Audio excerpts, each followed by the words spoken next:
My son said, "I sold your house to pay for a vacation for me and my wife. You have 1 day to pack your things." I just smiled. He didn't know that the house was actually, "I'm glad you're here with me. Please like this video and listen to my story till the end, and let me know which city you're listening from. That way, I can see how far my story has traveled." I never imagined my golden years would begin with betrayal. For 37 years, I'd lived in the same 2-story colonial house on Maple Street, where I'd raised Brian, where his father and I had celebrated countless Christmases, where every creaking floorboard held a memory. After Tom passed 5 years ago, the house became both my sanctuary and my burden. Too big for one person, perhaps, but filled with a lifetime I wasn't ready to abandon. Brian had always been my pride, a successful financial consultant, married to Tiffany, a real estate agent with perfectly highlighted hair and a smile that never quite reached her eyes. They lived 40 minutes away in a modern townhouse, and our relationship had been cordial. Sunday dinners, once a month birthday calls, the usual dance of adult children with busy lives. But 6 months ago, something shifted. It started small. Brian began asking questions about the house, questions that seemed innocent at first. "Mom, have you thought about downsizing? This place must be expensive to maintain. Wouldn't a nice apartment be easier?" I'd laugh them off, changing the subject to his work, his life, anything else. Then the visits increased. Brian and Tiffany would drop by unannounced. Tiffany's sharp eyes assessing every room like she was already measuring for new furniture.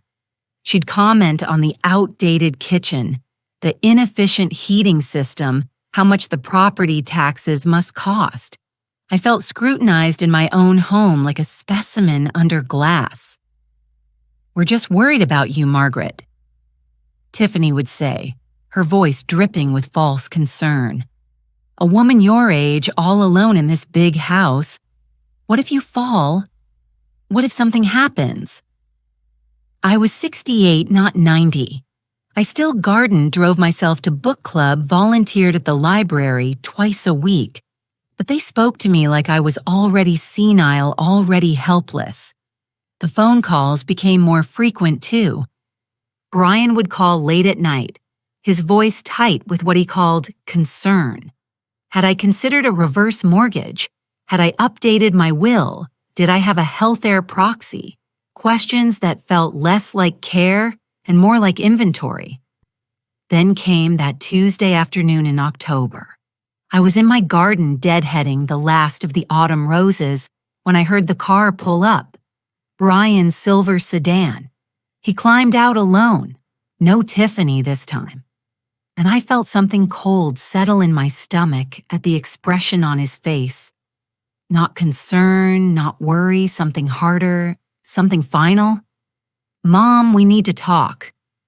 He didn't wait for an invitation, just walked past me into the house. I followed him inside, wiping soil from my hands, trying to calm the sudden racing of my heart. What had I done to deserve that tone? That look he stood in my living room where I'd rocked him as a baby, and the words came out flat rehearsed like he'd practiced them. "I sold your house to pay for our vacation. You have 1 day to pack your things." The world tilted. I actually gripped the back of Tom's old armchair to steady myself. "You what, Tiffany and I have been planning a trip to the Maldives for our 10th anniversary. We deserve it after everything we've been through." He said it like it was obvious, like it was reasonable. "The sale closes tomorrow. The new owners want to move in by the weekend." My mouth opened, but no sound came out. How could he? When did he? "Don't make this harder than it needs to be." Brian continued, his eyes avoiding mine. "We found you a nice assisted living facility. 1 bedroom, all utilities included. You'll be much happier there. Safer. Safer." That word again. I looked at my son. really looked at him and saw a stranger. When had this happened? When had my boy, my sweet boy who used to bring me dandelions and call them bouquets, become this cold, calculating man standing in my home, telling me he'd stolen it from under me? But here's what Brian didn't know. What he couldn't possibly have known in his greed and his arrogance. The house wasn't actually in my name anymore. I smiled, a small, quiet smile that made him falter for just a moment. "Is that so?" I said softly. "Well, then I suppose you'd better tell me which assisted living facility." After Brian left, after he'd handed me a brochure for Sunset Gardens Senior Living and driven away in his expensive sedan, I sat in Tom's armchair for exactly 20 minutes, letting the shock wash over me like cold water. My hands trembled. My chest felt tight. Had my own son really just tried to sell my house without my permission? Had he really stood in this living room and told me to pack my belongings like I was being evicted?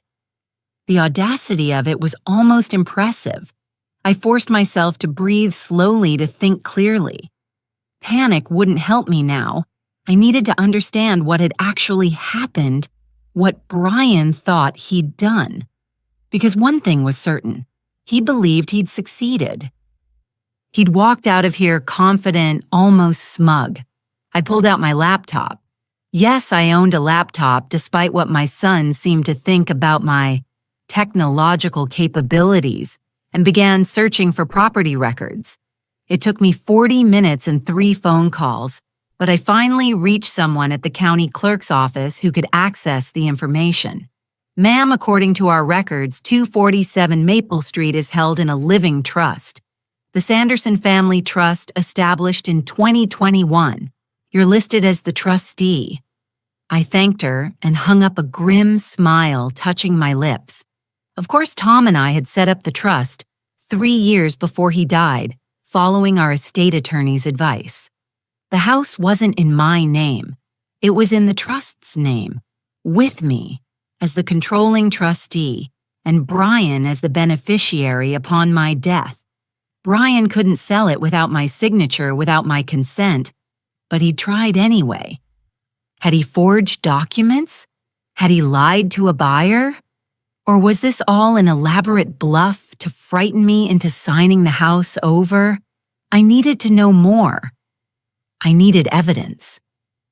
That evening, I did something I'd never done before. I called Brian's colleague, Robert Chen, whom I'd met several times at company events. Robert had always been kind to me, respectful. If anyone might give me honest information, it would be him, Mrs. Sanderson. "What a pleasant surprise," Robert said when he answered. "Robert, I need to ask you something, and I need you to be completely honest with me. Has Brian been acting strangely at work lately? Money troubles, unusual behavior, anything?" There was a long pause. Too long, Mrs. Sanderson. "I probably shouldn't say this, but Brian took out a significant loan last month. He told the partners it was for a business investment, but there's been talk. Some people think he's in over his head financially." My stomach dropped. How significant. 6 figures, and between you and me, he's been distracted missing deadlines. His biggest client threatened to leave last week. I thanked Robert and ended the call, my mind racing. Brian was in financial trouble, serious trouble. And instead of coming to me for help, instead of being honest with his mother, he decided to steal my home. But why the vacation story? Why the Maldives? Unless I opened my laptop again and navigated to Facebook, another thing my son assumed I couldn't do. Tiffany's page was public, filled with posts about luxury brands, exotic destinations, and inspirational quotes about manifesting abundance.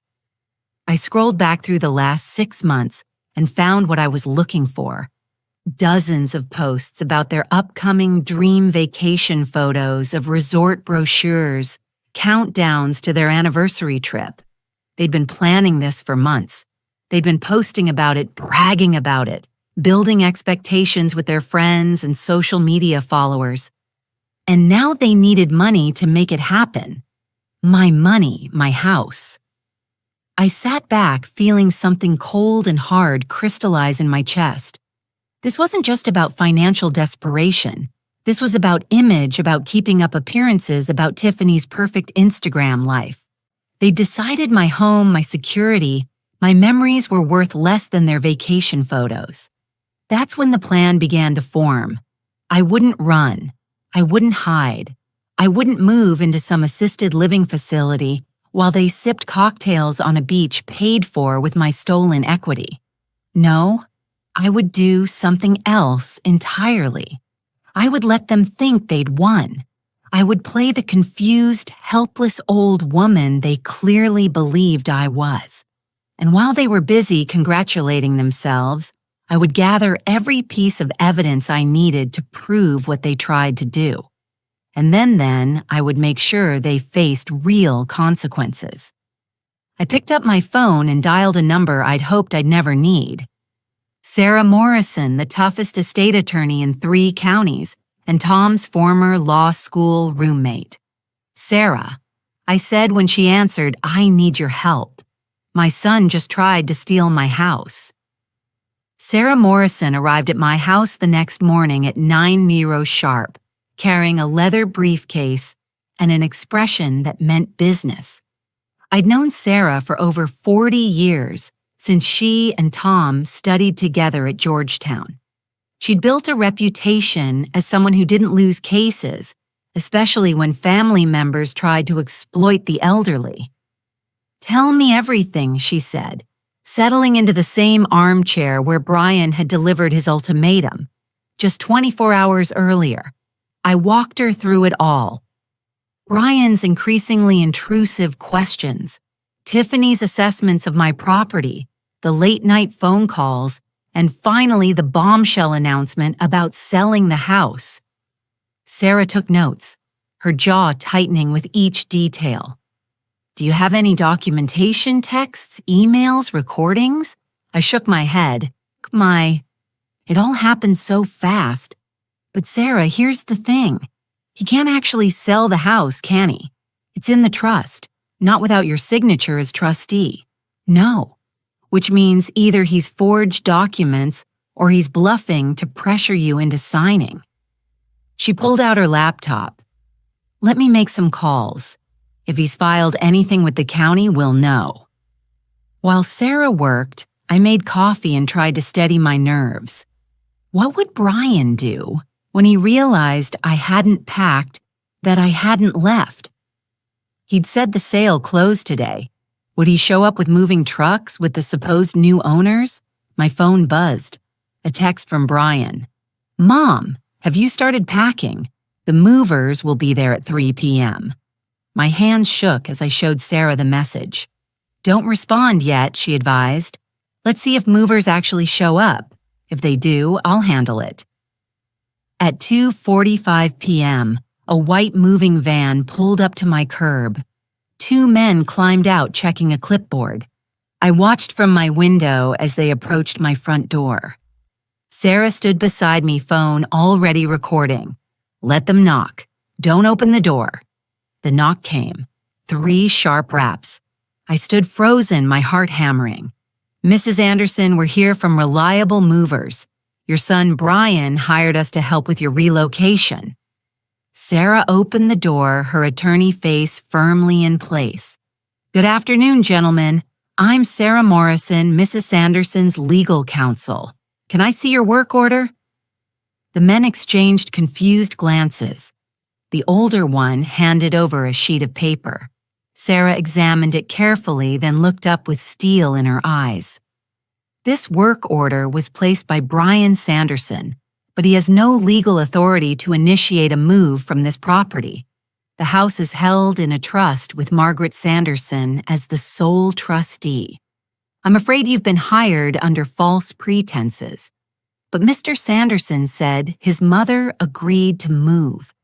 He said she was going into assisted living. Mrs. Sanderson has agreed to no such thing. In fact, she had no knowledge of your company being hired. Sarah handed back the paperwork. I'd suggest you contact Mr. Sanderson for payment because you won't be moving anything from this address today. The movers left confused and clearly annoyed.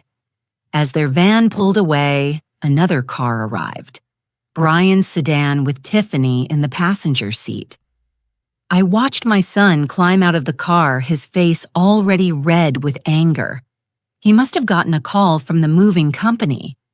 Tiffany followed her expression sharp and calculating. Sarah stepped onto my porch before they could reach the door. Mr. Sanderson, Mrs. Sanderson. I am Sarah Morrison, representing Margaret Sanderson. I need to inform you that any attempt to remove property from or claim ownership of this house without Mrs. Sanderson's written consent constitutes attempted fraud and elder abuse. Brian's face went white. Who the hell are you, Mom? What is this? I appeared in the doorway behind Sarah, feeling stronger than I had in months. Sarah is my attorney, Brian, and she's here because you tried to sell my house without my permission. I was helping you. Brian's voice rose, his composure cracking. You can't take care of this place anymore. You're putting yourself in danger. That's not your decision to make, Sarah said coldly. Mrs. Sanderson is of sound mind, perfectly capable of managing her own affairs. What you've attempted here is illegal. Tiffany grabbed Brian's arm, whispering urgently, but he shook her off. I'm your son. Everything you have should be mine anyway. You're just being selfish holding on to this house when we need. He stopped abruptly, realizing what he'd almost said. When you need what, Brian? I asked quietly. Money. Money for your Maldives' vacation. Money to cover the 6-figure loan you took out at work. His eyes widened. How did you... I may be 68, but I'm not senile. I can still make phone calls. I can still do research. I stepped forward, feeling decades of motherly patience crystallizing into something harder. You tried to steal my home to fund your vacation. You were willing to make me homeless for a beach resort. Mom, that's not. We were going to take care of you. The assisted living place is nice. A 1-bedroom facility where I'd lose my independence, my memories, my entire life. While you and Tiffany post Instagram photos from the Maldives paid for with my house. Tiffany's mask finally cracked. Maybe if you weren't so stubborn about accepting help, we wouldn't have had to. Had to what? Sarah interrupted.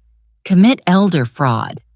Because that's what this is, Mrs. Sanderson, and I have everything documented now. Brian and Tiffany stood on my walkway, their plan shattered, their desperation visible. For just a moment, I saw fear in my son's eyes. Fear of consequences, of exposure, of everything unraveling. Good. Let him be afraid. I'd been afraid for 24 hours.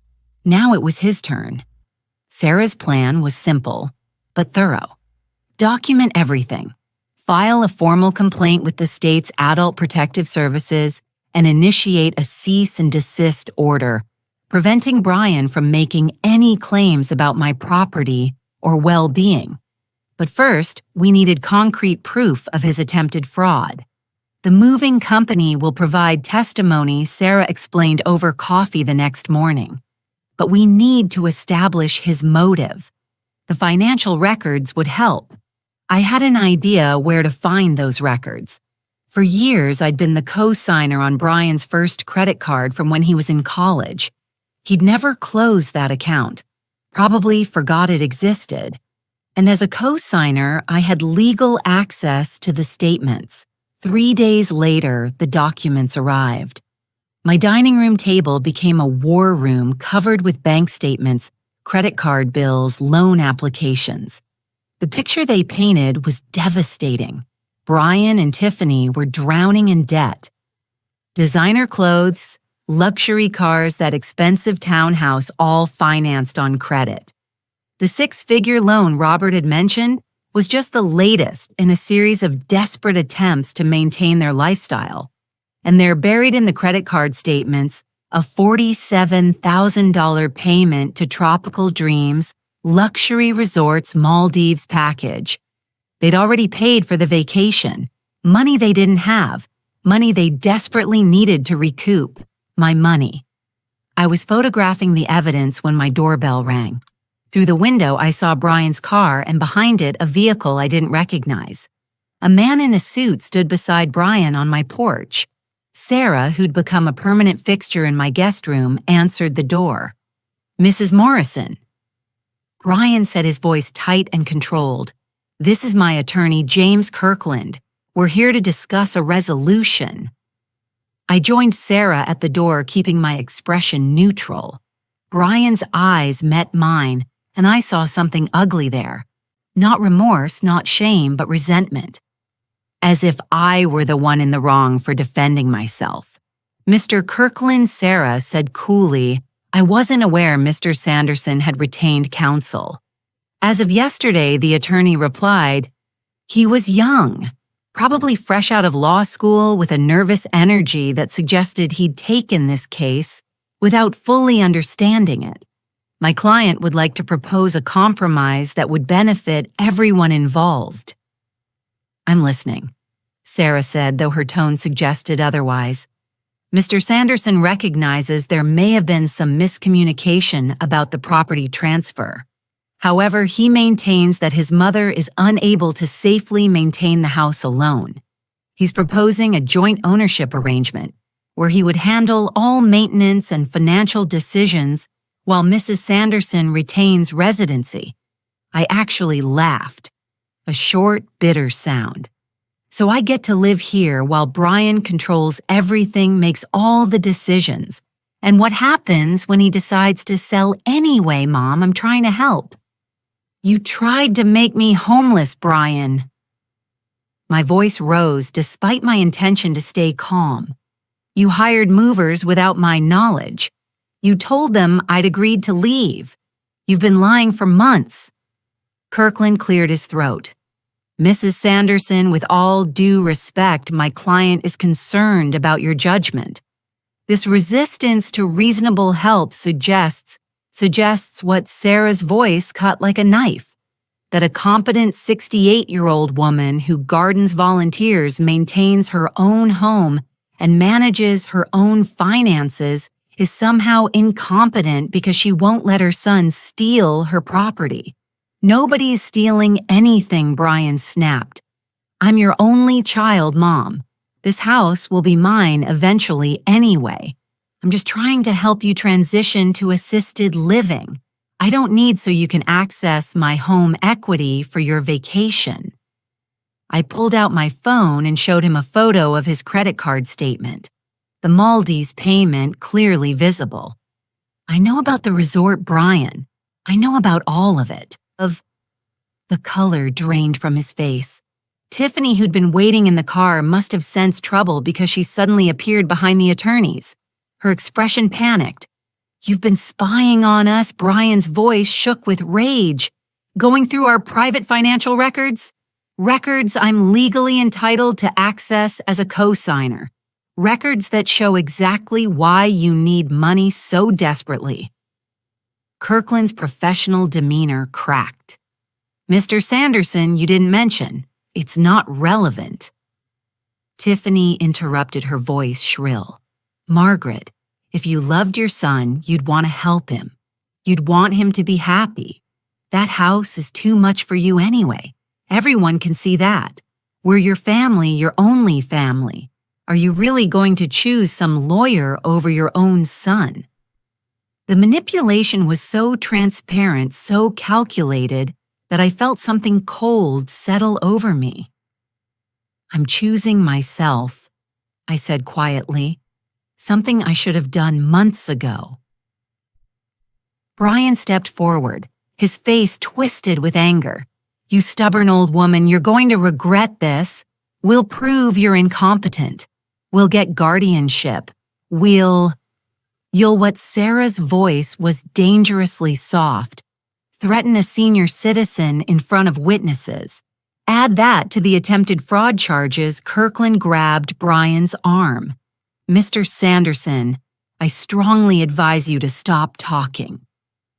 They left Brian radiating fury, Tiffany in tears, their young attorney looking like he regretted ever answering their call. I watched them drive away, my hands shaking not with fear but with adrenaline. Sarah put a hand on my shoulder. You did well, but Margaret, you need to prepare yourself. They're going to escalate. People this desperate don't give up easily. I knew she was right, but for the first time in months, I felt powerful. I felt in control. I took Sarah's advice and gave myself 3 days of rest. No legal papers, no confrontations, just quiet time in my garden, long walks through the neighborhood and evenings with old movies. I needed to recover my strength for whatever came next. The first attempt at manipulation came through email, a long, rambling message from Tiffany that arrived on the 4th day of my rest period. I read it over my morning coffee. Sarah sitting across from me at my kitchen table. Dear Margaret, I've been crying for days, unable to sleep, thinking about how our family has been torn apart. I know Brian made mistakes in how he approached the situation, but his heart was in the right place. He loves you so much and worries constantly about your safety. I worry too. You're all alone in that big house. And what if something happened? What if you fell and no one found you for days? We just want to take care of you. Please, can't we meet somewhere neutral and talk this through? I miss our Sunday dinners. I miss being a family. Love, Tiffany. I set down my phone and looked at Sarah. She's good. I almost feel guilty. That's the point, Sarah said dryly. Classic manipulation. Guilt, fear, isolation. Notice how she takes no responsibility but paints herself as the victim. I forwarded the email to Sarah's professional account for documentation and sent a brief reply. Tiffany, I'm open to reconciliation, but only after legal matters are resolved and genuine apologies are made. Margaret, the response came within minutes. Legal matters. Margaret, we're family. You're treating us like criminals when we only wanted to help. This is what that lawyer has done to you. Turned you against your own son. Brian is heartbroken. Please just have coffee with us. No lawyers, no drama, just family. I didn't respond. Sarah had warned me this would happen. The love bombing the attempts to isolate me from my support system. The pressure to meet without legal protection. 2 days later, flowers arrived. An enormous bouquet of roses, my favorite. The card read, Mom, I'm sorry for everything. Can we please talk? Your loving son, Brian. I put them in water. They were beautiful after all. But I didn't call. Then came the phone calls. Brian left voicemails, his voice varying from tearful to angry to wounded. Mom, you're breaking my heart. I made a mistake. Okay, I admit it. But you're my mother. Doesn't that count for something? Call me back, please. Tiffany called too. Her message is more aggressive. You're being manipulated by that lawyer, Margaret. She just wants your money. We're your real family. We're the ones who will be there when you really need help. Think about that. I remained silent following Sarah's advice. Every message, every email, every attempt at contact was documented and forwarded to Sarah's files. But the isolation was harder than I'd expected. Brian was right about one thing. He was my only child. The family dinners had stopped. The phone calls I'd grown accustomed to, even when they were annoying, had ceased. The house felt emptier. That's when my book club saved me. I'd been a member of the Maple Street Literary Society for 12 years, meeting every Thursday evening to discuss everything from classic literature to contemporary mysteries. I'd been quiet about my family troubles, but the week after the flower delivery, something broke in me. "Margaret, you seem distracted," Helen Pritchard observed as we discussed our current selection. "Is everything all right?" And I told them. Everything, the attempted fraud, the lawyers, the manipulation, the loneliness. I half expected judgment, but what I received instead was something far more valuable. "Oh, honey, my nephew tried something similar with his mother." In-law Clara Jennings said, her eyes fierce behind her reading glasses. "You're doing exactly the right thing. Don't let them guilt you. My daughter went through this with her ex-husband." Patricia Moore added, "The manipulation tactics, gifts, tears, anger, they're straight out of the abuser's playbook." Helen squeezed my hand. "You're not alone, Margaret. We're here, whatever you need." Over the next week, my book club became my fortress. Helen, a retired nurse, came by twice to check on me, bringing homemade soup and staying for tea. Clara, whose husband had been a police officer, gave me practical advice about home security and documentation. Patricia, who'd worked in social services, connected me with a support group for seniors dealing with financial exploitation by family members. I attended my first support group meeting at the community center, nervous and uncertain. But sitting in that circle of 12 people all dealing with similar betrayals by children, spouses, or relatives, I realized something profound. I wasn't crazy. I wasn't overreacting. What Brian and Tiffany had attempted was a recognized pattern, and I had every right to defend myself. My son told me I was being selfish, an elderly man named Robert shared. Said I was ruining his life by not giving him control of my finances. I actually believed him for a while. Mine told me she'd put me in a nursing home if I didn't sign over my house. A woman named Dorothy said no one would visit me there. Their stories echoed mine, validated my experience, strengthened my resolve. When I returned home that evening, I found another email from Tiffany. This one shorter and colder. "Your silence speaks volumes, Margaret. We've tried to reach out, tried to reconcile, but you've chosen that lawyer over your family. We won't beg anymore. Don't come crying to us when you're all alone." I read it without emotion, forwarded it to Sarah, and deleted it. I wasn't alone. I had my book club, my support group, my attorney, my community. Brian and Tiffany had tried to convince me that they were all I had, but they were wrong. And that knowledge made me stronger than I'd been in months. They came on a Sunday morning 3 weeks after their last attempt at contact. I was in my garden pruning the hydrangeas when I heard the car doors slam. 2 of them, Brian's sedan and another vehicle I didn't recognize. I stood slowly, tell still in hand, and watched as Brian and Tiffany walked toward me, followed by an older woman I'd never seen before. They all wore carefully constructed expressions of concern like actors playing roles. "Mom," Brian said, his voice gentle, controlled. "We need to talk. Please just hear us out." I didn't invite them in. I stood in my garden dirt on my knees and waited. The older woman stepped forward, extending her hand. "Mrs. Sanderson, I'm Dr. Patricia Henshaw. I'm a geriatric care specialist. Brian asked me to assess your living situation, a doctor. They'd brought a doctor to declare me incompetent. I didn't agree to any assessment. I said calmly, 'Of course not.'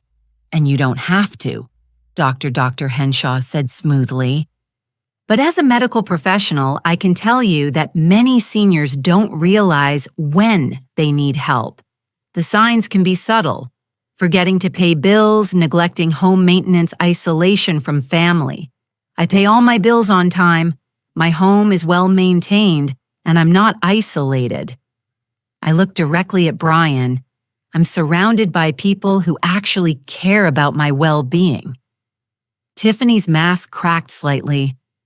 "Margaret, we're trying to help you. We brought Dr. Henshaw at our own expense because we're worried. Worried about your Maldives vacation being canceled." The words came out sharper than I intended. Brian's jaw tightened. "Mom, we've canceled the trip." Okay, we canceled it because our family is more important than any vacation. I almost believed him. For just a moment, I saw the son I'd raised. The boy who'd cried when his goldfish died. The teenager who'd brought me coffee in bed on Mother's Day.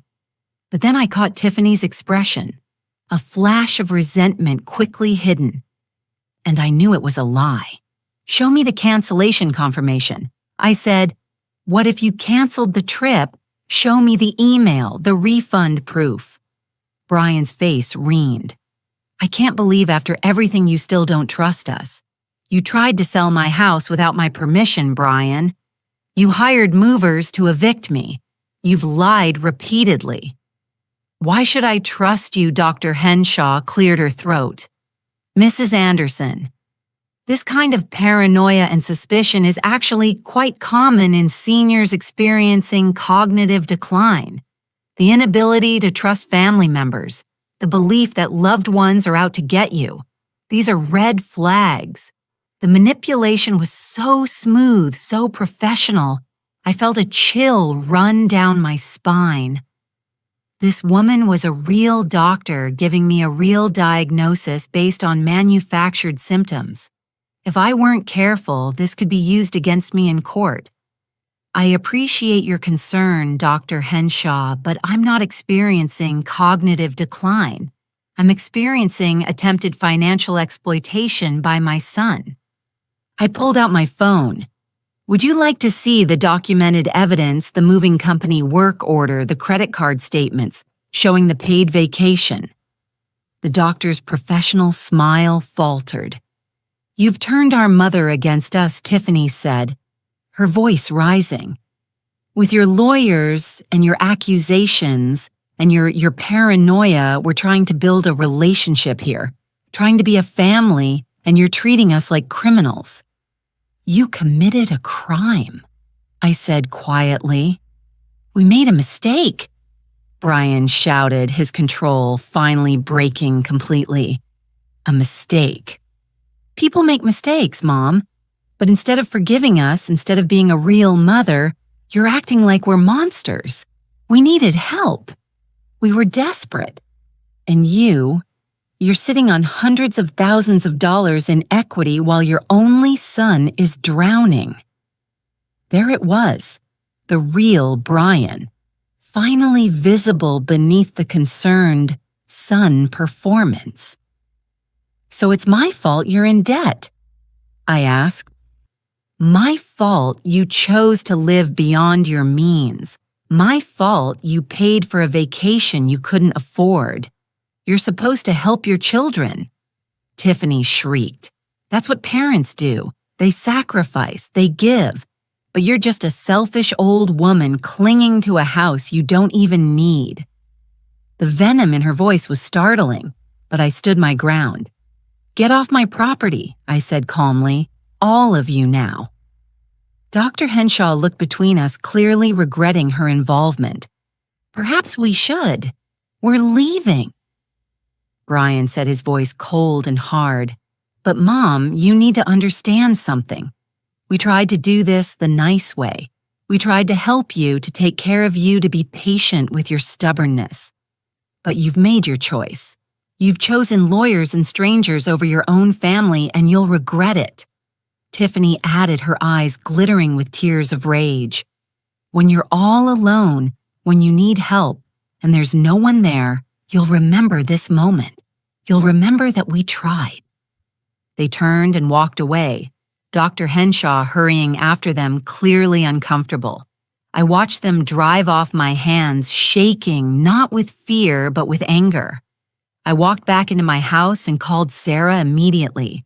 They brought a doctor to declare me incompetent.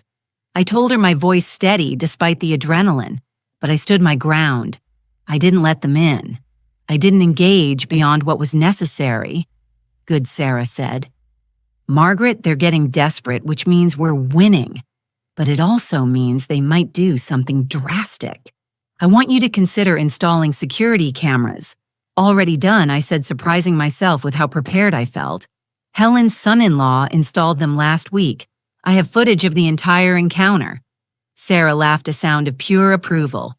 "You're going to be just fine, Margaret. Better than fine." After I hung up, I sat in Tom's armchair and let myself feel everything. The fear, the anger, the sadness of knowing my son had become someone I barely recognized. But underneath it all, stronger than everything else, was determination. They'd tried to break me. Instead, they'd made me stronger. The summons came 6 weeks later. Brian was filing for emergency guardianship, claiming I was mentally incompetent and unable to care for myself. The hearing was scheduled for Tuesday, October 17th at the county courthouse. Sarah assembled our defense with military precision. We had bank records proving I managed my finances perfectly, medical records from my doctor showing excellent cognitive function, testimonials from my book club, the library where I volunteered, the support group, security footage of Brian's confrontations, the moving company's documentation, everything. They have nothing. Sarah assured me the night before the hearing, just allegations in Dr. Henshaw's cursory observation, which any judge will see through.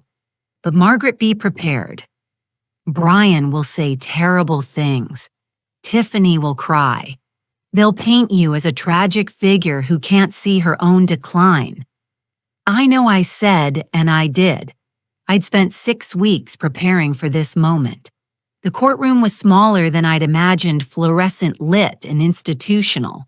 Brian and Tiffany sat with their attorney Kirkland, who'd clearly taken time to better prepare this case.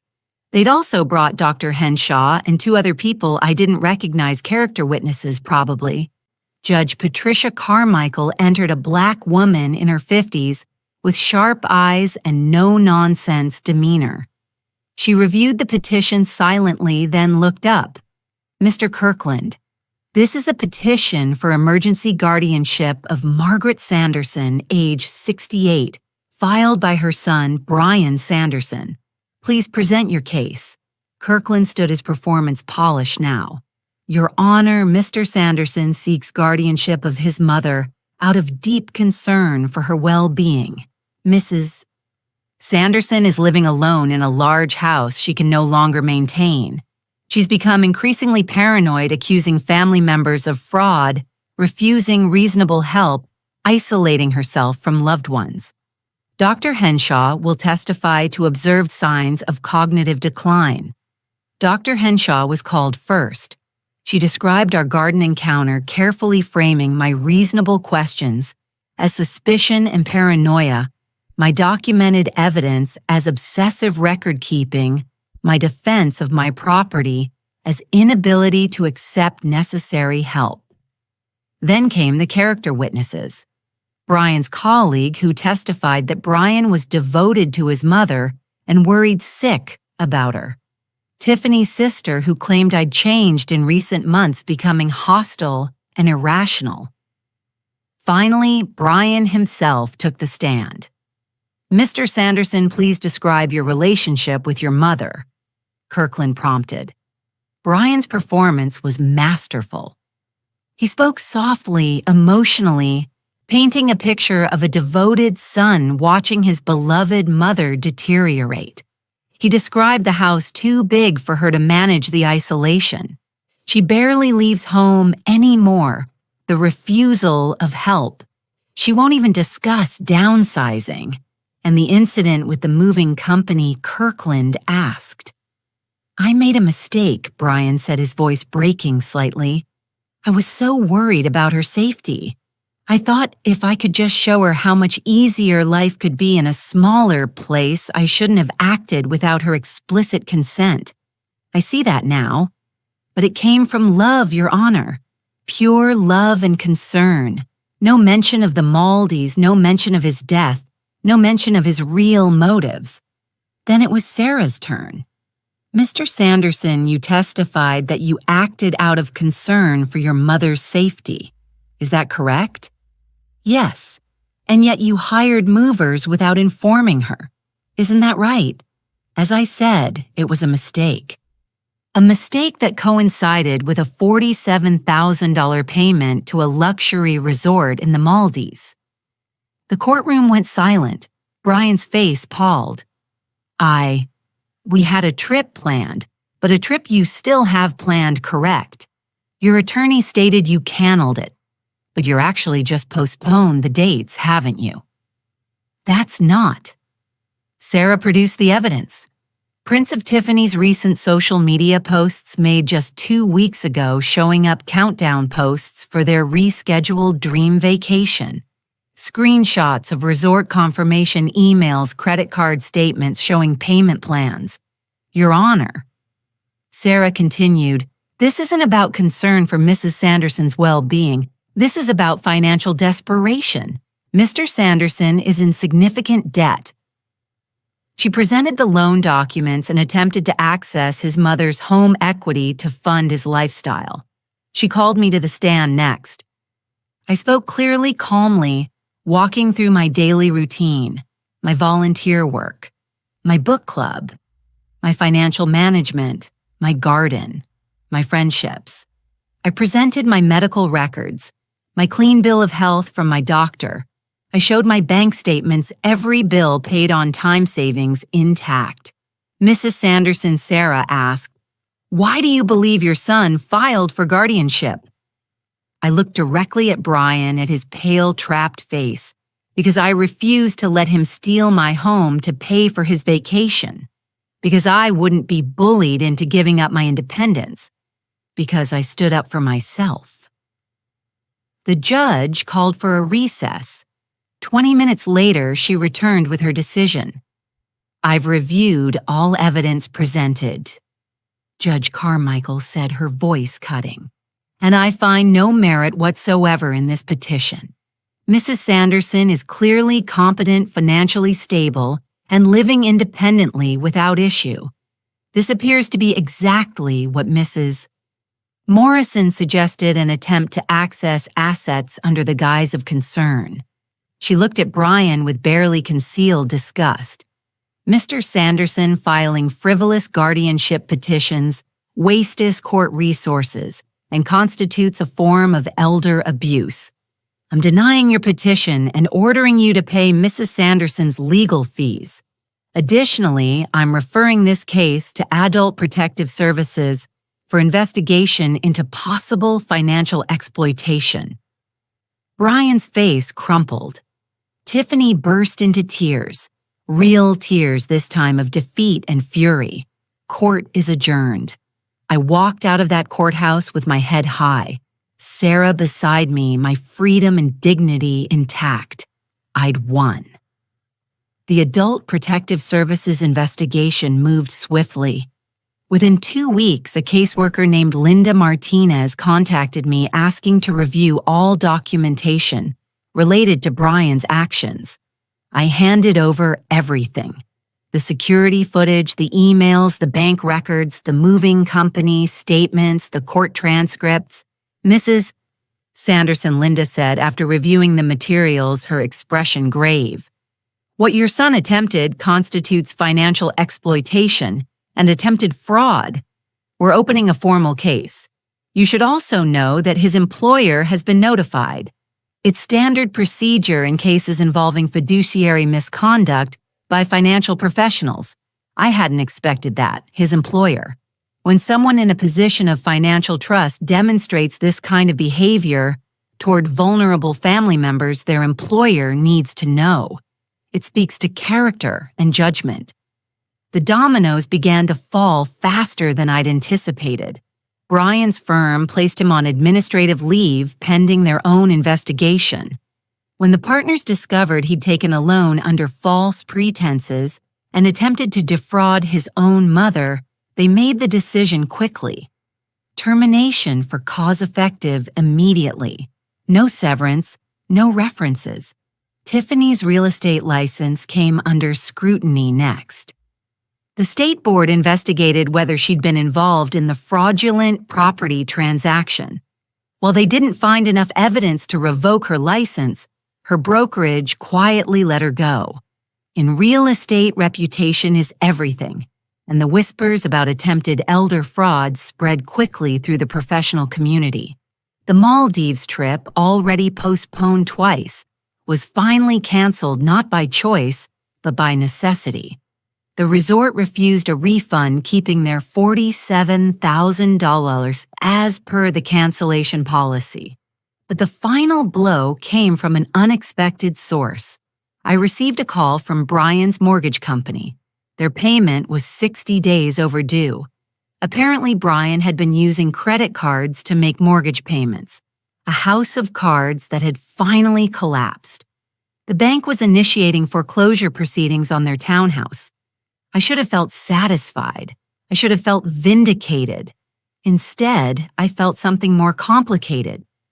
A mother's grief for the son I'd lost mixed with relief that I'd protected myself. 3 months after the court hearing, I received a letter, hand-delivered, placed in my mailbox without postage. Brian's handwriting on the envelope. I almost didn't open it. Sarah advised against it, but curiosity won.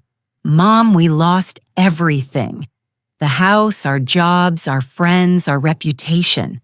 Everyone looks at us like we're criminals. Tiffany's parents won't speak to us.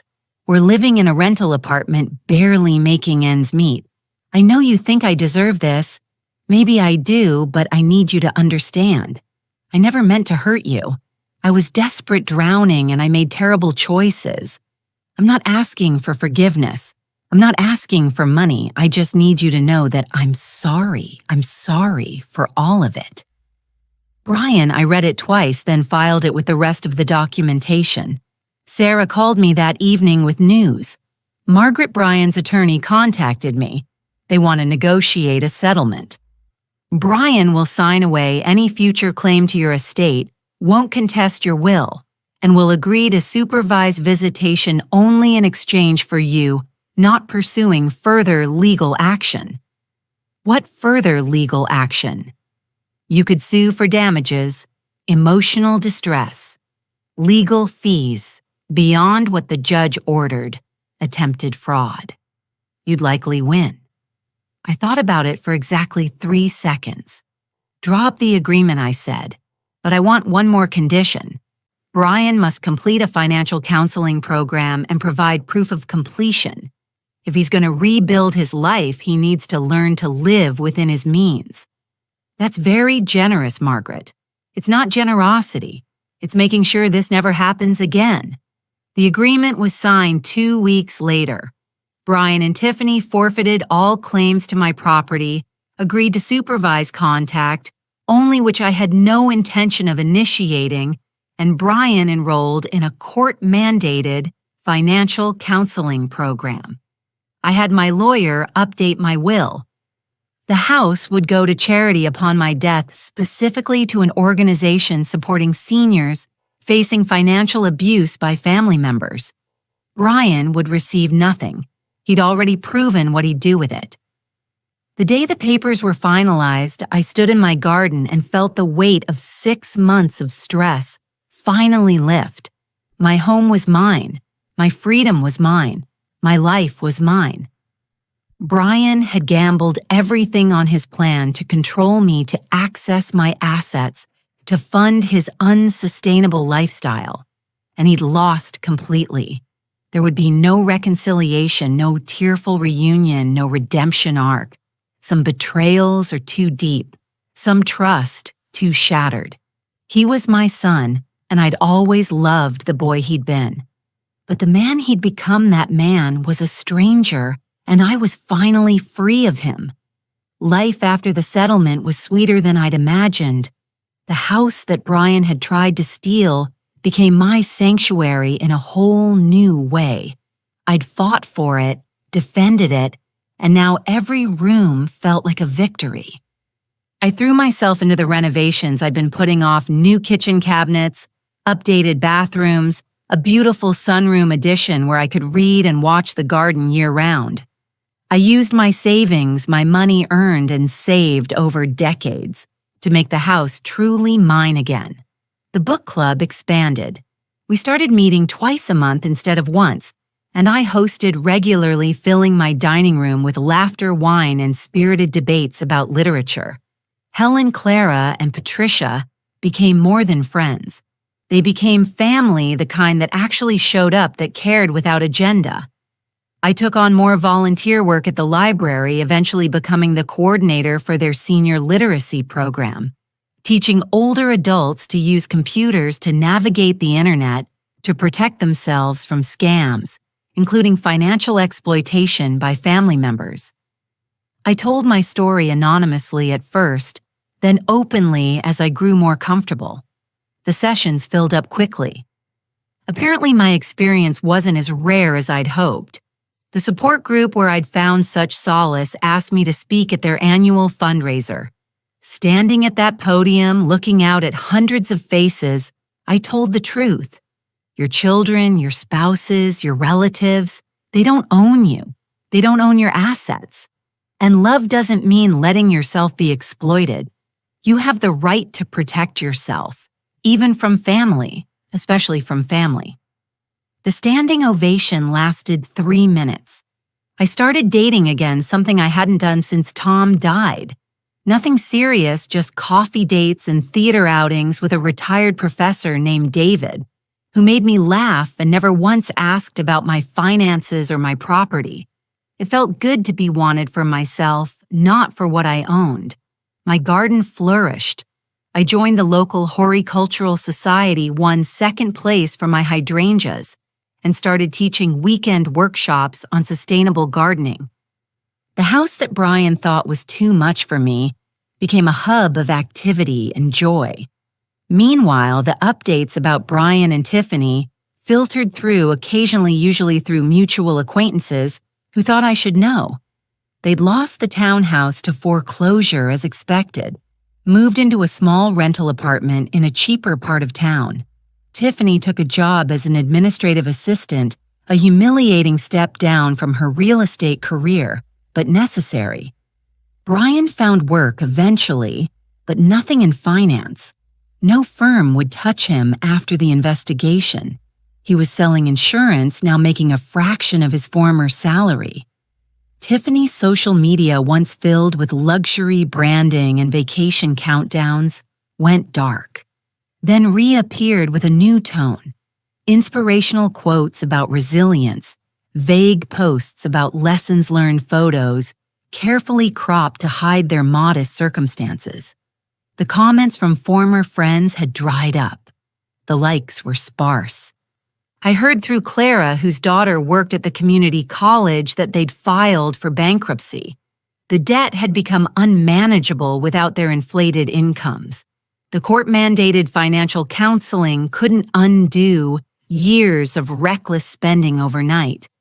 Brian's marriage apparently was suffering. Clara had seen them at the grocery store arguing in the parking lot about which generic brand to buy. The dream life they'd been so desperate to maintain had collapsed entirely. 6 months after the settlement, I received one more letter from Brian. This one shorter, more bitter. Mom, I hope you're happy. I hope your house and your lawyer and your new life were worth destroying your only son. We're barely surviving while you live in luxury, but I guess that's what you wanted all along, to punish me for one mistake. Hope it was worth it. I didn't respond. There was nothing to say to someone who still, even after everything, saw himself as the victim. Instead, I did something I'd been planning for months. I contacted my estate attorney and finalized my legacy plan. Upon my death, the house would be sold and the proceeds would fund the Margaret Sanderson Foundation for Elder Financial Protection, providing legal assistance to seniors facing exploitation by family members. Brian would get exactly what he deserved: nothing. I framed the foundation documents and hung them in my office, right next to a photo of Tom and me on our wedding day. He would have approved, I thought. He'd always said I was stronger than I gave myself credit for. 1 year after Brian's attempted fraud, I hosted a garden party. 50 people came: book club members, library volunteers, support group friends, Neighbors, David the professor, even Sarah and her family. We celebrated under string lights, eating catered food, drinking champagne, laughing until dark. Someone asked me if I ever regretted how things turned out with Brian. I looked around at my beautiful home filled with people who genuinely cared about me and smiled. Not for a second, I said, and I meant it. So that's my story. My son tried to steal my home and I fought back.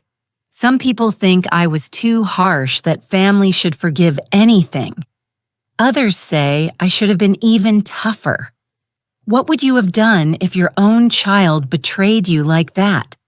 How far would you go to protect yourself? If my story resonated with you, please leave a comment. Share your own experiences. And if you want to hear more stories about standing up for yourself, even when it's hard, subscribe to my channel. Thank you for listening to my story. And remember, you're never too old to fight for what's yours.